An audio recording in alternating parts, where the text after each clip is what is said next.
neste momento, de forma breve, os resultados da pesquisa de mestrado que eu desenvolvi no programa de pós-graduação em estudos linguísticos, né, da Universidade Estadual de Feira de Santana, essa pesquisa que foi coordenada aí pela professora doutora Mariana Lacerda e financiada pela FAPESP. Bem, eu trago para este momento o título Livro do Gado, História e Registro do Sertão da Bahia, século XVIII e XIX. O nosso trabalho, ele está ancorado, né, na linguística histórica e também no campo da história social linguística do Brasil e teve como objetivo geral realizar o estudo sócio-histórico e linguístico de índice grafonético do Livro do Gado, com foco na aquisição da escrita desses redatores. Então, é um documento, como a professora Mariana salientou, né, muito importante para o entendimento da língua escrita, né, da penetração e difusão da língua escrita no interior baiano. Para isso, contemplamos as 3 agendas do PHPB, destacada por Lobo, 2009, aí como o campo do estudo filológico, o campo sócio-histórico e o campo gramatical. Assim, nós realizamos a edição semidiplomática do Livro do Gado, a sua contextualização tanto sócio-histórica quanto sociocultural desses escreventes, e na questão linguística, buscamos investigar os índices grafonéticos numa perspectiva descritiva qualitativa. Bem, o Corpus ele é um livro de fazenda, foi escrito por 3 gerações, o lusitano Miguel Lourenço de Almeida, que faz lançamento em 1755 a 1785 nesse livro, e os brasileiros Antônio Pinheiro Pinto, que escreve aí de 1794 a 1822, genro de Miguel Lourenço, e Inocêncio Pinheiro Canguçu, que faz lançamentos de 1822 a 1832, filho de Antônio Pinheiro e neto de Miguel Lourenço. Bem, esse documento, o seu teor, ele traz conteúdos, né, registros de operações pastoris, de campo, como marcação dos animais nascidos Só faz o que eu tô te falando. Abre a na mão e fazenda. pronto.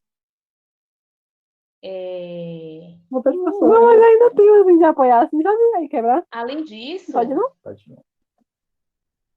Além disso, né, ele traz aí recibos de inventários diversos.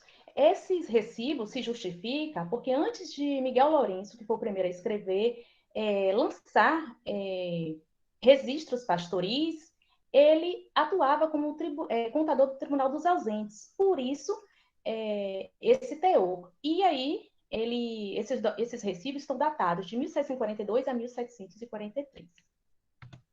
Bem, a primeira etapa do nosso trabalho é o estudo filológico do documento. Trago aqui algumas características extrínsecas. Aqui está a capa do Livro do Gado. Ele mede 30,5 de altura por 21 de largura. A capa é forrada de papelão grosso, pano de linho, na cor parda. O instrumento utilizado por esses senhores para fazer os registros foi bico de pena. A tinta utilizada, encontramos vários tipos, né? Como a tinta ferrogálica e orgânica, e de coloração preta e vermelha, algumas já desbotadas por conta do tempo. O papel de alta gramatura, não há marca d'águas e possui, né, 57 páginas. Dessas 57 páginas, 22 estão escritas recto e verso, totalizando aí 34 folhas. Aqui, né, eu trago exemplos aí dos folhas. Eles se encontram aí bem conservados, há algumas manchas amareladas, riscos, né, rasgo nas bordas. E aqui no folho 3, eu tenho um exemplo da tinta ferrogálica, né?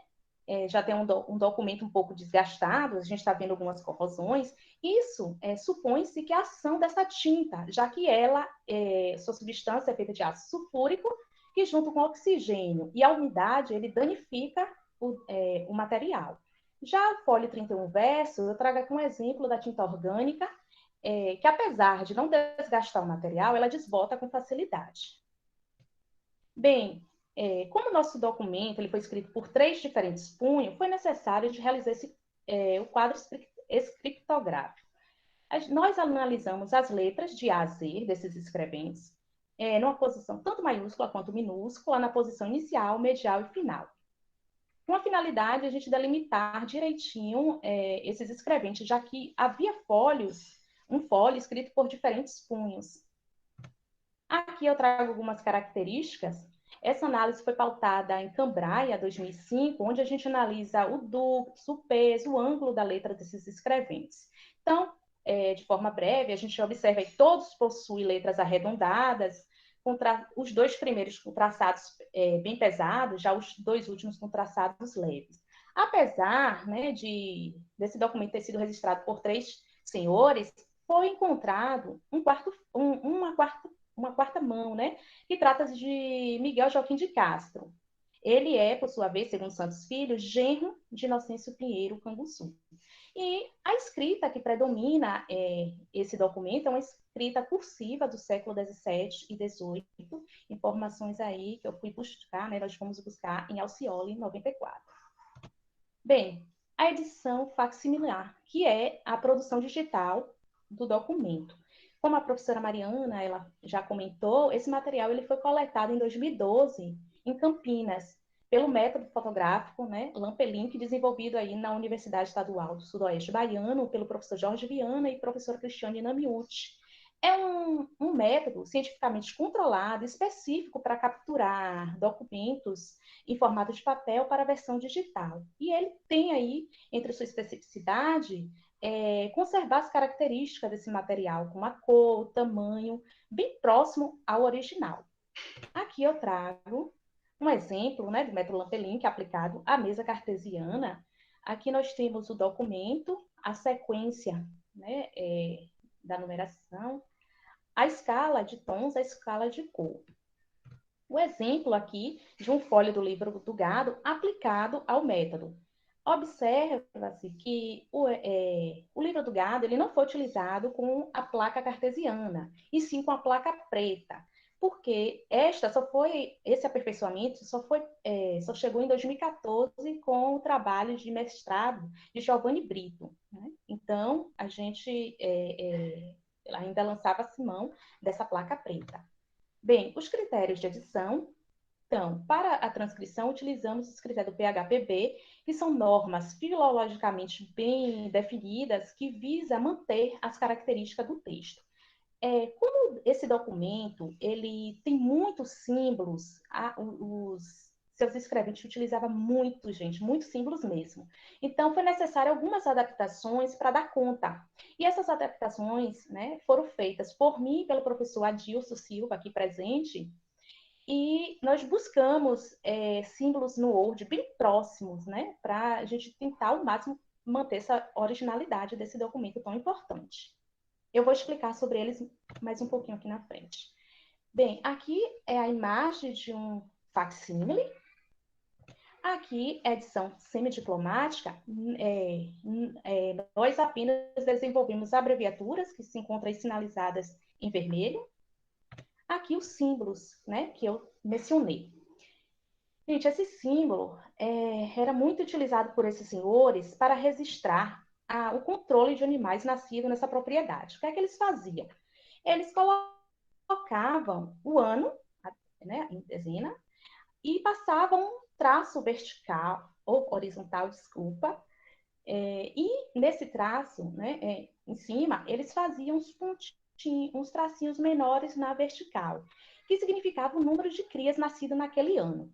E para fazer esse controle dos números, eles utilizavam esses símbolos, né? Uma cruzinha, hora, um símbolo que semelha a um J, né? Cortado no meio, para indicar a dezena. Em vez de sair contando tracinho por tracinho, eles contavam em 10 em 10.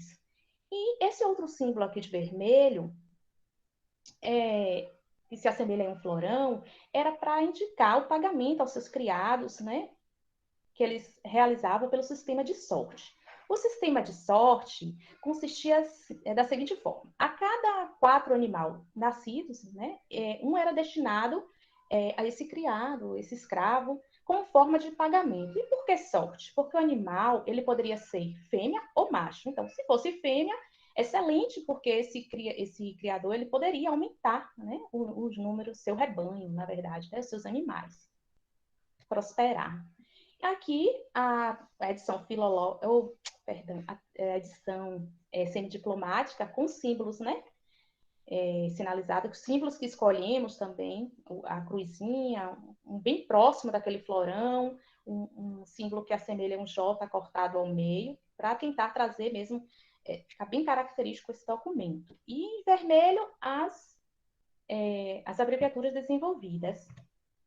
Bem, a segunda etapa do nosso trabalho, ela consiste na contextualização socio-histórica desse documento. Então, o Livro do Gado ele foi produzido no Alto Sertão Baiano, nos séculos XVIII e XIX, e nesse período, alguns aspectos importantes, né?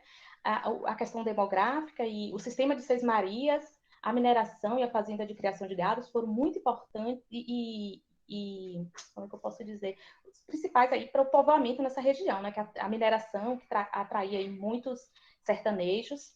Enfim, sobre esse período, Neves traz que havia aí 66% de negros e pardos, enquanto havia apenas 30% de brancos e 3% de descendentes de índios. Um aspecto que já aí destacado por Carneiro e Almeida em 2011, que essa região foi um importante polo de contato de línguas, né, reforçando aí. E os aspectos econômicos, vigorou aí nesse período a pecuária, né, a carne, o ouro, o comércio, e a lavoura, exportação do algodão. Onde foi no sobrado do Brejo do Campo Seco, em Bom Jesus dos Meiras, né, atual cidade de Brumado, Bahia, que esse livro foi, né, se manteve há muitas gerações. Quem foram esses escreventes? Miguel Lourenço de Almeida, esse português que vem ao Brasil, adquire uma grande gleba e torna-se aí o proprietário da fazenda do Brejo do Campo Seco. Ele casou-se com Ana Francisca da Silva, com quem teve, segundo Santos Filho, 8 rebentos. Ele atuou aqui como contador do Tribunal dos Ausentes, foi também capitão-general de Pernambuco, fazendeiro, e conseguiu aí fazer um bom patrimônio. Ao morrer, assume o seu posto Antônio Pinheiro Pinto, o segundo senhor do Campo Seco. Antônio Pinto era natural de Caetité, Bahia, casou-se com Bibiana Maria de Jesus, uma das filhas de Miguel Lourenço, com quem teve 2 filhos, né? Segundo Santos Filho, Inocêncio Pinheiro Canguçu e Zeferina Maria. Ele teve, era um senhor, como é que eu posso dizer, que tinha muito tino para o negócio, atuou em vários segmentos, foi, né, fazendeiro, criador, banqueiro da região, emprestava dinheiro ao pessoal, à redondeza, né? Criador, era um visionário. Enfim, ao falecer, assume então seu posto Inocêncio Pinheiro Canguçu. Este nasceu em Bom Jesus dos Meiras, teve segundo campus, ele casou-se com Prudência Rosa de Santa Edviges, com quem ele teve 11 filhos legítimos, e, segundo Santos Filho, ele teve mais 10 filhos fora do casamento. Né? Era uma pessoa de temperamento um pouco difícil, brigador e esbanjador. Ele não tinha tanto tino para os negócios quanto o pai e o avô, né? E ele morre aos 66 anos de idade na Ilha do Pão, em Minas Gerais. Bem, e o quarto escrevente, que fez uma anotação aleatoriamente, trata-se de Miguel Joaquim de Castro Mirante. Este, né, segundo Santos Filho, seria um genro de Inocêncio Pinheiro. Né? Ele nasceu em Bom Jesus dos Meiras, né? Supõe-se que foi fazendeiro e juiz de paz. E supõe-se que ele casou aí com a Ermelindra, né, de Castro, uma das filhas de Inocêncio. Diante dessas informações e também de uma informação, de um cartaz que o senhor Licurgo Santos Neto forneceu ao CEDOS, nós criamos essa árvore genealógica de 1708 a 2018. Uma árvore que traz aí mais de 300 anos de descendência dos canguçus, né? Dado muito importante aí para estudos na perspectiva tanto sociolinguística quanto gerativista. Aqui, né, a árvore. Bem, para quê? Esse documento tinha como finalidade, como eu mostrei, controlar os nascimentos, partilha e distribuição dos gados existentes nessa propriedade rural e também, em relação à função social, servir de testemunhos de bens na ocasião de divisas de herança entre os familiares do Campo Seco. E essa informação se encontra, né, no fólio de número 30, no verso do fólio número 30. É bem especificado. Bem, a terceira etapa foi o estudo linguístico do corpus. como eu falei, buscamos investigar possíveis dados de índices grafonéticos e também verificar a questão de inabilidade. A questão de inabilidade ela foi aplicada a todos, porque, como nos lembra Barbosa, segundo Marquilhas, a questão de inabilidade ele pode ser aplicado a qualquer tempo, em qualquer lugar. Bem, aqui eu trago um exemplo do trecho do Folio de Miguel Lourenço, né? E a gente observa que não há traços caligráficos mal executados, suas letras são firmes. Encontramos aqui a ocorrência de hipossegmentação, né? Que são aí união de forma lexicais que deveriam estar separados por traços, por espaços em brancos, e a hipersegmentação, que são vocábulos que encontram-se aí afastados, deveriam estar unidos juntos, né? Bem, aqui algumas ocorrências gráficas, né, das grafias de Miguel Lourenço. A gente localizou grafismo, latinização, substituição e eliminação de grafema, grafia para ditongo nasal, etimologização, variação da vogal U por E, variação da vogal U, né, por E, novamente, eu repeti aqui, é o nervosismo, viu, gente? Bem, então, chegamos à conclusão que esse senhor era pouco hábil. Por quê? Ele não houve mais afecção caligráfica, como eu falei, e não ocorreu na sua escrita desvio de sílabas complexa, RL, que é um traço aí bem característico de uma mão inábil, segundo Marquilhas, né? E bem recorrente no trabalho dela, Marquilhas 2000. Então, ele faz o uso de abreviaturas, que, segundo a paleografia, a escassez de abreviatura também nos leva a uma questão de pouco contato com a escrita. Então, e, como eu falei, atestou a segmentação fonológica, né? E não é totalmente hábil, porque houve variação ortográfica, e ele emprega, né, mesmo que raramente, o sinal de pontuação. Aqui eu trago os aspectos da escrita dos brasileiros. Também olhando, a gente não encontra uma situação incipiente aí da escrita. São letras seguras, né? Não há módulos grandes, né? São letras traçadas bem firmes. Encontramos nos seus escritos também a questão da hipossegmentação e hipersegmentação, e o Inocêncio Pinheiro Canguçu encontramos aí repetição de vocábulo, né? Que, segundo Santiago, é um fator que leva à pista de uma pessoa inábil. Santiago, 2012. Bem, as ocorrências, latinização, etimologização, substituição de grafema, eliminação de grafema, as ocorrências das grafias dos dois, né? Então, eles também nós consideramos pouco hábil, né? Porque eles não houve dificuldade com a questão da escritualidade, não houve o desvio das sílabas complexas RL e nem tampouco da sibilante S, que foi um aspecto aí nos estudos de inabilidade destacado por Oliveira, né, 2006. E eles não são completamente hábeis, porque também existe essa variação ortográfica, né? E ele demonstrou possíveis índices grafonéticos. E houve também a repetição, né, do vocábulo. Aqui, os supostos índices grafonéticos de Antônio Pinheiro Pinto, redução de ditongo ai, né, em abaixos por baixos, nasalização, Venceslau por Venceslau, né, abaixamento da vogal I e E, abaixamento da vogal U por O, e os supostos índices grafonéticos de Inocêncio Pinheiro Canguçu, elevação da vogal apostônica final, campo por campo, hoje por hoje, né, elevação de vogal média apostônica é por I. Gente, não houve muitos dados, né, nessa questão linguística por conta justamente dessa especificidade do documento. Era um documento muito cheio de símbolos e poucos mesmos escritos, né, esses registros. Bem, as considerações finais. O presente estudo teve como objetivo oferecer uma edição fidedigna do livro do gado, na intenção de contribuir não somente com investigações acerca dos tempos pretéritos do português brasileiro de Bahia rural, mas também com as diversas áreas do conhecimento que se interessam por aspectos econômicos, sociais, históricos, culturais, dentre outros.